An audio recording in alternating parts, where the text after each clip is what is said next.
শেষ পর্যন্ত তার কথা হয় এমন যে আমি আল্লাহ মানি না, আমি নবী মানি না, আমি মা বাপ মানি না, আমি নারী চাই,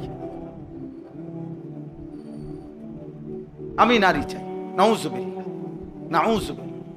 আমার কাছে একটা কিতাব আছে, শায়েখ মোহাম্মদ সালেহ আল মুনাজ্জিদ, এই কিতাবের মধ্যে আমরাদুল কুলুব, অন্তরের রোগ সমূহ, এই বইয়ের মধ্যে আছে। উনি বলছে নারীর আসক্তি এত জঘন্য, উদাহরণ দিছে পূর্ববর্তী এমন ব্যক্তি পৃথিবীতে গেছে যে নারীর প্রতি আসক্তি হয়ে শেষ পর্যন্ত সে এই কথা বলে ফেলছে যে আমি সৃষ্টিকর্তার সান্নিধ্য কিংবা জান্নাত প্রাপ্তি সেটাও পছন্দ করি না, তোমাকে দিই। তোমাকে যদি না পাই আমি রবের সান্নিধ্য চাই না, তোমাকে যদি না পাই আমি জান্নাতও চাই। এই জন্য একজন যুবক যদি মনে রেখো, বিবাহ বহির্ভূত আল্লাহ তাআলা সবর করতে দিলে নির্দিষ্ট সময়ে হালাল পবিত্র স্ত্রী মিলে যাবে।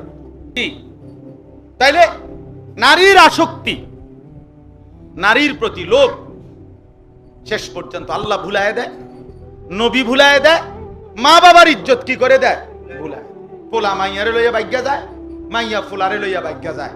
এরপরে মাস তিনেক পরে হয় পোলা মাইয়ারে নয় মাইয়া ফুলারে ফাঁসাতে একটা লাথি দিয়া পাঠায়, যা পিছে দিয়ে ফিরত, যা যে যারে লাথি দিতে পারে, যে যারে লাথি দিতে পারে, লাথি ছাড়া আর কপালে কিছু, আর কিছু কপালে। স্বামী স্ত্রীর পবিত্র বন্ধন আল্লাহ ওয়াদা দিছে, স্বামী স্ত্রীর পবিত্র বন্ধনে আমি আল্লাহ তিনটি নিয়ামত দান করব। কয়টা? লিতাসকুনু ইলাইহা, এক নাম্বার আমি আল্লাহ স্বামীকে বলছে তোমার স্ত্রী দেব তোমাকে, পুরুষকে বলছে এক তোমার দিল আমি সুকুন শান্ত করে দেব। দুই ওয়াজআলা বাইনাকুম মাওয়াদ্দাতান, উভয়ের মাঝে ভালোবাসা দিয়ে দেব। তিন ওয়ারাহমাতান, একে অপরের প্রতি দয়া মায়াও দিয়ে দেব, দিল শান্ত করে দেব, ভালোবাসা দিয়ে দেব, আর দয়া মায়াও দিয়ে দেব। তো তুমি রাস্তার নর্তকীর থেকে এটা পাইবা কই? মোবাইলের নর্তকী তোমারে ভালোবাসা দিব কইতে? বেড়ি তো হুদা আসে, বেড়ি তো চোররে দেখলো আসে, ডাকাইতেরে দেখলো আসে, বুড়ারের লাগেও আসে, জোয়ানের লাগেও আসে। বেপর্দা নারী কি শুধু জোয়ানের লেগে নিয়ে আসে? এ তো সবাই লেগে আস দিছে যে সবাই দেখো জোয়ান বুড়া অসল, সবাই লেগে তো হাসি দিছে। তার তো টাকা দরকার, তার তো ভিউ দরকার, তার তো সম্পদ দরকার। নাউজুবিল্লাহ, নাউজুবিল্লাহ। আল্লাহ আমাদেরকে মাফ করে দেন। এজন্য হাবিল কাবিলের এই ঘটনা থেকে আমরা এটা শিক্ষা পাই, নারীর আসক্তি। এই পৃথিবীতে প্রথম পাপ নারীর আসক্তি। ওই কাবিলের প্রথম গুনাই এটা, যে নারীর প্রতি আসক্তি। আর এই পৃথিবীতে প্রথম কার্যকর আল্লাহর অবাধ্যতা কতল। নারীর জন্য কাউকে কি করা? আউয়ালু মান সান্নাল কাতল, এই প্রথম হত্যার সূচনা করেছে কাবিল। এজন্য পৃথিবীতে যত মানুষ অন্যায়ভাবে হত্যা হয়, প্রত্যেকটা অন্যায় হত্যার পাপ কাবিলের আমলনামাতেও লেখা হয়। নাউজুবিল্লাহ, আল্লাহ আমাদেরকে মাফ করে দেন। এজন্য কিশোর যুবকরা, মাদ্রাসার তালিবে ইলম আছো, কোন শিক্ষক আছেন, যে আছো দোস্ত, আমি সহ আমরা সবাই নিজেকে পবিত্র রাখতে হবে। আখলাকের পবিত্রতা, চরিত্রের পবিত্রতা দোস্ত অনেক বড় নিয়ামত। পৃথিবীতে আলোকিত মানুষ হয় তারা যে তার আখলাক ভালো রাখছে। চরিত্রহীন যুবক, চরিত্রহীন ছেলে মেয়ে, ওই অপদার্থ একদিন পৃথিবী থেকে হারিয়ে যায়, হারিয়ে যায়। আল্লাহ আমাদেরকে হেফাজত করেন, চরিত্রবান উত্তম আখলাকওয়ালা যুবক হিসাবে কবুল করে নেন।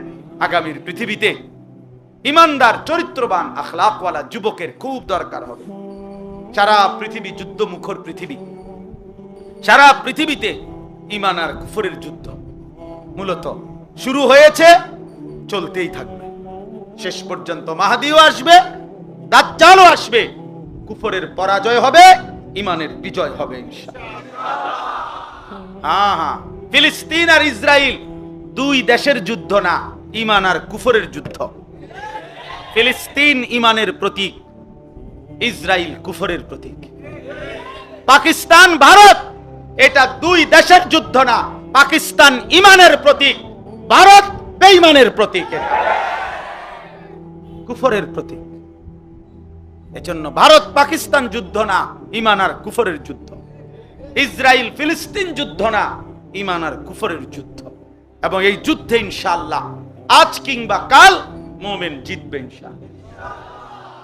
ওরা ওদের এই অপারেশনের নাম দিছে, এই হিন্দু বেঈমানরা, এই কসাই মোদি, ভারতের ওই বেঈমান, তার এই অপারেশনের নাম দিছে অপারেশন সিঁদুর। এটা হিন্দু ধর্মের একটা চিহ্ন, হিন্দু নারীর চিহ্ন, কপালে সিঁদুর দেয়। এই সিঁদুর, এই আক্রমণের নাম দিছে অপারেশন সিঁদুর। তার মানে কি? ধর্মকে টেনে আনছে তারাই, ধর্মীয় প্রতীক তাদের এটা। তারা বুঝাইতে চাইছে এটা ধর্মের যুদ্ধ। এটা তারা ধর্মকে পাশে টানলে হিন্দু জনগণকে উত্তেজিত করতে পারবে। কথা বুঝছেন না? এই জন্য এটার আগায় আছে, এটাকে আনছে। তো বাকি এটাই ইনশাআল্লাহ, এটাই সঠিক, এটাই সত্য। বিজয় ইমানদারের হবে ইনশাআল্লাহ। কাশ্মীরও বিজয় হবে, আরাকানও বিজয় হবে ইনশাআল্লাহ। দিল্লির লাল কেল্লাতেও একদিন কালেমার পতাকা উড়বে ইনশাআল্লাহ। যুদ্ধই হবে, জিহাদি হবে। হয় আমি করব, নয় আমার সন্তান করবে ইনশাআল্লাহ। আগামী জেনারেশন যুদ্ধ করবে ইনশাআল্লাহ। আল্লাহ তৌফিক দেন, আল্লাহ কবুল করেন। আল্লাহ আমাদের সবাইকে ঈমান আমলের জিন্দেগি দান করেন। আমার অনেক প্রিয় ভাই, ছোট ভাই, আমার শায়েখ আরিফ বিল্লাহ হাকিমুন নফস আল্লামা মুফতি মুশতাকুন নবী কাসিমি হযরত দামাত বারাকাতুহুমের একান্ত প্রিয় ছোট ভাই, আমাদেরও স্নেহধন্য, ব্যক্তিগতভাবে আমরাও যাকে খুব আদর করি, আমাদের সেই প্রিয় হযরত মাওলানা মুফতি মারুফ বিল্লাহ, সে ইনশাআল্লাহ দোয়া করবে। আমরা তার দোয়াতে শরীক হই, সে ইনশাআল্লাহ দোয়া করবে, আমরা সাথে আছি। আজকের মজলিসে আল্লাহ তাআলা তাকেও, আরো যত মেহমান এসেছেন, আপনারা কষ্ট করে গরমে বসছেন, আল্লাহ আপনাদের সবাইকে উত্তম বিনিময় দান করেন। আমাদের মাদ্রাসার জন্য আমরা 94.5 শতক জায়গা কিনছি।